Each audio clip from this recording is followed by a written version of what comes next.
Good morning. Today I'd like to talk to you guys about series circuits. You did a little lab on series circuits yesterday, and hopefully you learned a few things.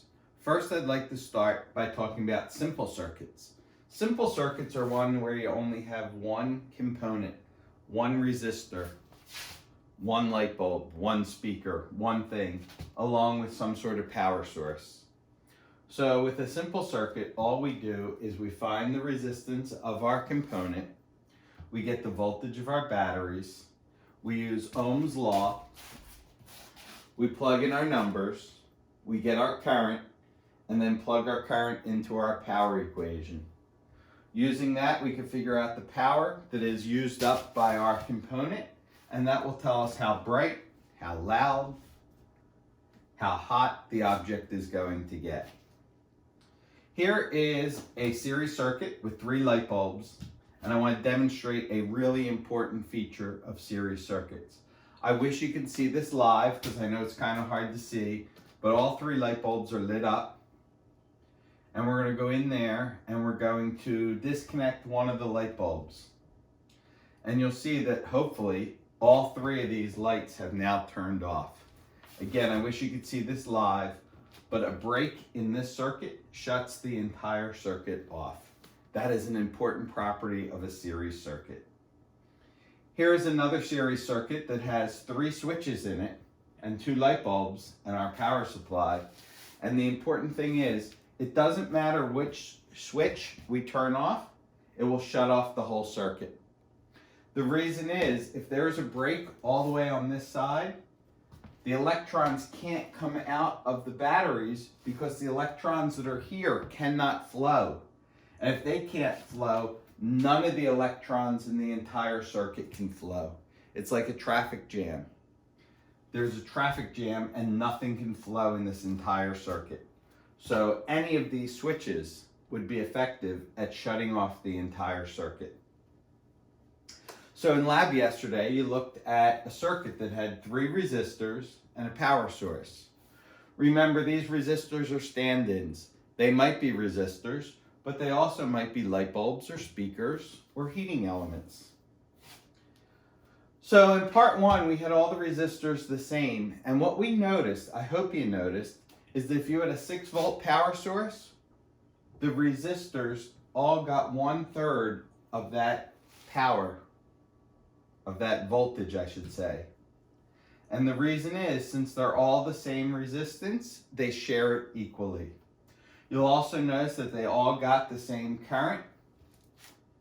And this is part 1 from yesterday's lab. In part 2, we did something a little more important. We put in different resistors, because that's how it's usually going to be. And with different resistors, you'll notice that they did not all get the same voltage. The voltages add up to 6, but they don't all get 1/3 of it. You'll notice that the highest resistor gets the highest voltage. Why is that? Because hopefully you remember that voltage is energy. So this one has 6 joules for 1 coulomb. So of that 6 joules that the electrons have when they're in the battery, they're going to use up most of that energy going through the toughest resistor. The toughest resistor is the one that's going to require the most energy to get through. This resistor is easy to get through. Because it's easy to get through, it does not require a lot of energy or a lot of voltage to be used up. So again, they add up to the total. The toughest resistor gets the most voltage. You will notice that they all get the same current. That is because whatever current comes out of the battery, there is only one path for it to flow. So all of those currents have to be the same thing. That is always true for a series circuit. In part 3, we looked at what would happen if we took away resistors or if we added resistors. So you'll notice every time we add another resistor, we get less current. And you'll notice that each resistor gets less voltage. In this one, the single resistor got the full 6 volts. Here it had to share it with another resistor, so they each got 3. And in the final one, they had to share it with 3 resistors that were all identical, so they all got 1/3 of that original voltage.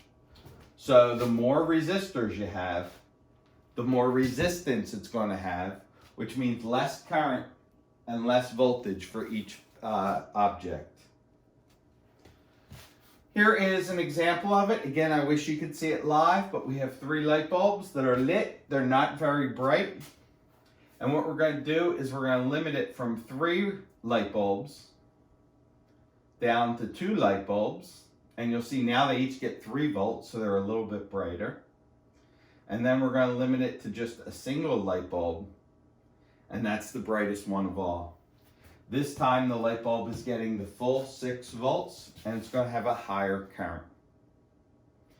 Okay, so if you're solving a problem and you want to figure out how much current's going to run through our circuit, you start by looking at your resistors, and in this case it's going to be easy. They're all the same resistance.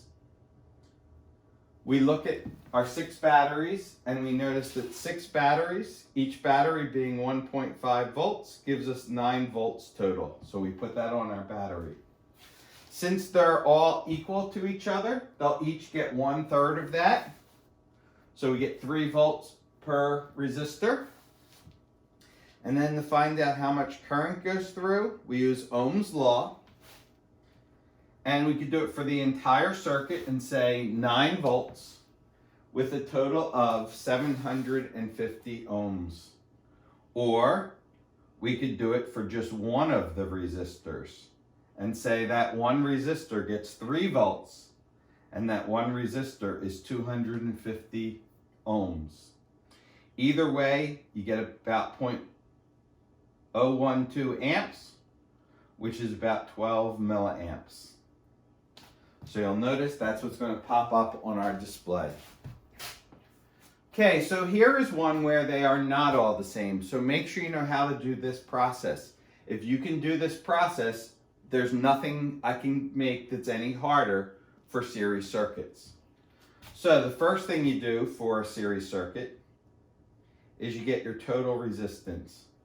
Because the current has to go through all of these, you get your total by just adding them up. And that would come out to be 24 ohms. The electrons have to pass through every one of these, so in total they pass through 24 ohms worth of resistance. The next thing you do is Ohm's law, and you do it for the whole circuit. So we use voltage divided by resistance equals current. I'm going to put little t's there to indicate total. My total voltage is 12 and my total resistance is 24. That gives a total current of 0.5 amp. The total means what comes out of the battery. So coming out of the battery is 0.5 amp. Because it's a series circuit, that means 0.5 amp goes into every single one of these resistors. Okay, so then what you do is you do Ohm's law again for each of the individual resistors. So for resistor 1, I have a current of 0.5, a resistance of 6, and that would give a voltage of 3. I can do the same thing for each of these and get the voltage on each component. Notice that when I add them up, they total up to 12. And notice that the toughest resistor gets the most energy, the most voltage. Finally, you then get the power using your power equation. You can do it for the totals, and you get a total power of 6 watts, or you could do the power of each individual component. And the first one has 3 volts and a current of 0.5, so that is 1.5 watts. I do that for all of them. I get 1.5 watts here, I get half a watt there, I get 3 watts here, and I get 1 watt here. Again, if I add up all my wattage, I get the wattage total. This is the energy that came out of the battery. That is 6 joules every second. And this is telling us that the first resistor used up 1.5 joules each second. This one used up 3 joules each second. So again, this would be the brightest one, and this would be the least bright if these were light bulbs. Again, they might be light bulbs, they might be speakers, they might be motors, they might be heating elements. They might just be resistors. Here's one I'm going to include on your slideshow. I'd like you to do the work on paper and show me all your work here. And make sure that you can get the currents, the voltages, and the powers for all the different parts. Here is a quick summary of all the things that we've learned for series circuits. There's only one path for the electron to follow. If there's a break in the circuit, it shuts the entire circuit down. A switch or a fuse should always be hooked up in series with what it's protecting. A resistor should always be in series with the thing it's limiting the current for.